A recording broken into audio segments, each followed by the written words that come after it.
Un estudio reveló que cerca del 90% de los docentes en Chile ha sufrido violencia, una situación que preocupa a las autoridades y que se suma justamente a la agresión de este profesor en San Ramón. Para analizar este tema estamos en contacto con Francisca Sáez, directora ejecutiva de Fundación Eventura. Francisca, muy buenos días, gracias por acompañarnos. Hola, buen día. Francisca, bueno, vamos a abordar las cifras de este estudio, pero lo primero es pedirte tu opinión frente a lo que ocurrió con este profesor en San Ramón y que nos tiene a todos consternados, porque incluso está en espera de una operación, quedó con graves consecuencias para su salud después de este ataque de un alumno. La verdad es que es impactante, es terrible, es súper doloroso. Ahí yo comentaba también en el artículo que para la gente que admiramos y estamos como profundamente conectados con la misión de la educación, es súper doloroso este tipo de cifras. Creemos que ahí los docentes necesitan de un apoyo, creemos que la educación necesita de una especie de levantamiento de medidas. Tenemos que tener claro qué cosas vamos a permitir y qué cosas no, pero también tenemos que aplicar medidas reparatorias, pero también medidas preventivas. Y creo que ahí estamos muy al debe. Es súper lamentable lo que le pasó a Miguel. Espero que se recupere, espero que el colegio pueda también tener algún tipo de intervención para poder hacer una reparación de esto. Nada, lamentable, súper lamentable. Claro, porque ¿cómo se vuelve a un aula de clases después de pasar por una situación como esta? Acá también hay un tema psicológico al que se enfrentan miles de profesores que pasan por este tipo de situaciones, Francisca. Sí, bueno, la violencia en las aulas viene desde hace muchísimo tiempo. Ahí también en el artículo comentábamos que el 2017, el 2012 se hicieron estudios y un gran porcentaje denunciaba este tipo de maltratos. Y bueno, post pandemia, el estrés, este como estado de supervivencia en el que entramos, no permite que podamos como empatizar con los otros, no permite que nos podamos regular a nosotros mismos. Tampoco tenemos una educación proactiva en un sentido de regulación emocional. Los niños están en un contexto de agresión hostil, constante y frecuente, entonces es súper difícil poder tener un sistema regulado, un sistema educativo que proactivamente ayude a estos niños a esta regulación, porque los factores de estrés son demasiado grandes y no nos estamos haciendo cargo. Claro, Francisca, este sondeo es el sondeo de docentes ante la violencia en las escuelas desarrollado por el Departamento de Educación y Perfeccionamiento del Colegio de Profesores. Hablemos un poquito de este estudio porque las cifras son bien alarmantes. Hablan de que el 86,8% de los docentes declara haber sido insultado en el ejercicio de su profesión, y esta es solo una de las cifras que, si bien tú decías que este tipo de violencia viene hace años, ¿cómo se toma que un 86,8% de los profesores, o sea, casi todos prácticamente, señalen haber sido insultados al menos en el ejercicio de sus labores? Sí, o sea, yo creo que ya hoy día es innegable que la educación está viviendo una crisis profunda, que necesitamos sentarnos a repensar la educación, necesitamos sentarnos a ponernos de acuerdo qué queremos para la educación, porque todas estas cosas de violencia que nosotros vemos en el aula es parte de la falta de habilidades socioemocionales, de la falta de regulación emocional. El que un niño le pegue a otro es que sintió una emoción demasiado arrolladora y no supo gestionarla. El que tengamos violencia en las calles es que efectivamente no somos capaces de empatizar con otros. Entonces ahí necesitamos con urgencia políticas que ayuden a la educación a poder prevenir de forma segura, de forma amistosa, creando vínculos nutritivos entre docentes y estudiantes, porque al final, docentes, estudiantes y apoderados tienen que ser un equipo, tenemos que remar para el mismo lado. Entonces, si no existen medidas, si no apoyamos al profesor con capacitaciones, con que él fortalezca sus capacidades para poder desarrollar vínculos nutritivos, poder ayudar a sus estudiantes a autorregularse desde chiquititos, porque desde chiquititos cuando más impacto podemos tener y cuando la inversión es muchísimo más llevadera. Después cuando los niños crecen, no quiero decir que no se pueden dar vueltas, efectivamente que se puede y hay que ponerle todas las ganas para que se den vueltas a esos niños que están necesitando de estas herramientas emocionales, pero cuando chiquititos es donde tenemos que poner el énfasis porque es muchísimo más fácil poder prevenir conductas como de violencia, delincuencia, deserción escolar, etcétera. Ahora, ¿esto se ha profundizado también post pandemia o con los efectos durante la pandemia, Francisca? Sí, de todas maneras, o sea, la ira, este estado de supervivencia que te comentaba se da en contextos de estrés, en contextos hostiles, donde los pilares sociales empiezan a decaer. Entonces, cuando pasa eso, entramos en un estado como de supervivencia y de alerta constante que efectivamente anula cualquier capacidad del sistema educativo para poder desarrollar a sus estudiantes. Entonces, primero tenemos que ocuparnos de bajar ese estrés, preocuparnos de que podamos regularnos emocionalmente para poder adquirir cualquier otro tipo de aprendizaje. Y ahí definitivamente lo que tú me comentas de la pandemia fueron casi 2 años de estar en una incertidumbre constante, donde no sabíamos si salíamos al supermercado nos íbamos a enfermar, ni si quizás un familiar podía fallecer o no. Entonces, todo eso tenemos que preocuparnos activamente y proactivamente de repararlo. Ahora, tú hacías énfasis en algo súper importante, que es la primera infancia, digamos, los niños más chiquititos, pensando en que muchos de esos niños empezaron su educación básica en pandemia. ¿Cuáles pueden ser las consecuencias también en el manejo de sus emociones, de la frustración, que podrían afectar incluso hasta que lleguen a la enseñanza media, como tú decías, que después es incluso más difícil poder corregir ese tipo de conducta o de control emocional? Sí, yo aquí quiero dar un mensaje súper esperanzador, porque las habilidades socioemocionales se pueden aprender hasta que somos adultos mayores. Entonces, si bien los niños perdieron casi 2 años de no practicar habilidades sociales, de no practicar empatía, de no ver modelos de habilidades socioemocionales, de no ver modelos de gestión emocional, de no recibir rutinas ni normas muchas veces porque estuvieron solos en las casas, si bien se perdió ese tiempo, podemos recuperarlo. Podemos instaurar medidas para que efectivamente se adquieran de forma explícita esas habilidades que no se practicaron durante ese tiempo, y podemos instaurar capacidades o ayudar al docente a que adquiera todas estas herramientas para que pueda efectivamente poder desarrollar a sus niños. Nunca es tarde, así que se puede todavía y tenemos que intentarlo con todas las ganas. ¿Y qué políticas públicas se pueden implementar en las escuelas, en los colegios? ¿Qué iniciativas podrían permitir ir trabajando todo este control emocional con los niños?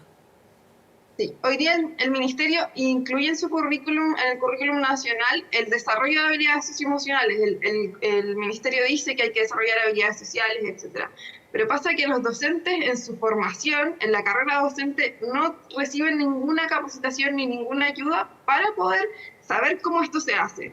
En países como Estados Unidos, Finlandia, México, etcétera, tienen políticas para poder hacerlo, y lo que hacen, lo que dice un poco la evidencia también, que es lo que hay que hacer, es desarrollar de forma explícita en una clase socioemocional estos aprendizajes. Es decir, en una clase enseñar cómo hacer amigos, cómo jugar de manera justa, cómo se sienten las emociones, cómo se ven en el otro, cómo se gestionan emociones arrolladoras, como puede ser la ira que pudo haber sentido este niño cuando le dijeron que iba a quedar repitiendo, etcétera. Entonces enseñan esas cosas de forma explícita en una clase socioemocional. Existen un montón de planificaciones ya hechas para que el docente las llegue y las implemente en la clase.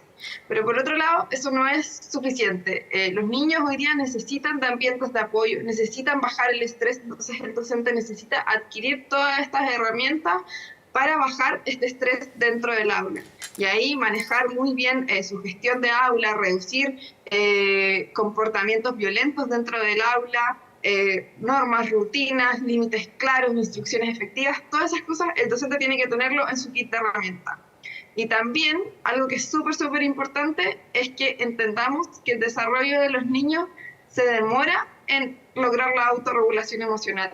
O sea, los niños hasta los 10 años más o menos no son capaces de regular por sí solos emociones arrolladoras. Entonces ahí tienen que haber adultos que apoyen esa regulación, que lo ayuden cuando se siente frustrado, cuando el niño empieza a frustrarse, tiene pistas claras, por ejemplo, empieza a ponerse nervioso, empieza quizás como a arrugar un poco el papel, y ahí es donde el niño necesita al adulto que le diga, vamos, tú puedes, yo sé que te estás esforzando, lo has hecho increíble.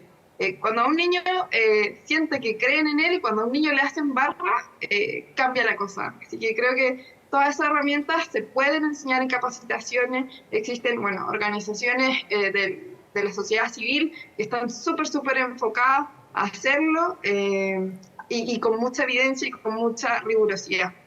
que Francisca, bueno, existen esas herramientas. sí, es harto trabajo y también mucha dedicación que darle también por parte de las familias, no solamente a los profesores, a los niños para que puedan regular estas emociones y no llegar a una adolescencia con esta sensación de frustración que lleva a ocurrir lo que pasó con este profesor de San Ramón, absolutamente inaceptable. Lo vemos en pantalla, el 10% de los profesores dice que sufrió violencia física y el 25% asegura que recibieron amenazas. ¿Qué pasa con el otro lado, con los docentes que viven esta situación al lado? ¿Qué tipo de apoyo pueden tener? ¿Cómo manejar también ellos de manera personal este tipo de situaciones a las que se pueden ver expuestos a diario? Sí, definitivamente. Ahí, por supuesto que hay cosas que se pueden hacer de forma transversal, capacitaciones, ayudas, etcétera, y está perfecto. Pero también cuando se viven ambientes de estrés potentes, como este que vivió este profesor, por supuesto que necesita ayuda de un psicólogo, apoyo quizás de la municipalidad, que le permitan acceso a alguna especialista que lo apoye, porque en el fondo probablemente esto sea una especie de trauma. O sea, es súper grave lo que le pasó, el sentimiento de vulnerabilidad, que un poco este acto de violencia haya sido por la espalda, también lo pone en alerta. O sea, ¿qué va a pasar con este profesor cuando tenga que volver al aula, cuando tenga que volver a trabajar? Necesitamos apoyarnos también a los profes. Muchas veces se les juzga y se les exige muchísimo, pero también tenemos que entender que el profe hace lo mejor que puede con las herramientas que tiene. Y tenemos que preocuparnos de darle todas las herramientas para poder prevenir estas situaciones y no tener que llegar a estos casos extremos donde se tiene que invertir muchísimo más en el apoyo, en la contención, etcétera, porque sufren este tipo de actos súper violentos dentro del aula.